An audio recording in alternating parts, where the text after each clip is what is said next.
Catherine Bernardo, nagre-rebelde nga ba?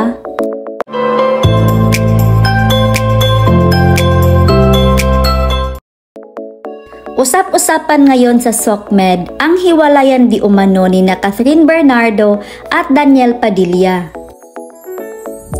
Kaya ang pagsusuot ni Catherine Bernardo ng daring outfit ang isa sa spekulasyon ng hiwalayan ng dalawa. Vocal naman si Daniel Padilla na very conservative siya at nakita din ito ng publiko kung gaano ito ka-protective kay Catherine.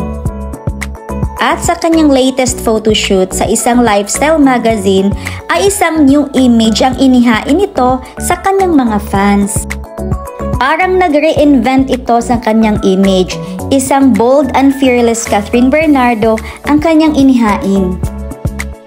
Pinusuan ito ng marami ngunit maiilan din naman ang nanibago lalo na sa kanyang manipis na pangangatawan. Napansin din ng mga netizens na walang post ang dalawa na magkasama at si Catherine naman ay visible sa SOCMED kasama ang mga kaibigan. Pilit ding iniuugnay si Andrea Brillantes kay Daniel Padilla dahil inamin nito na may crush ito kay Daniel Padilla.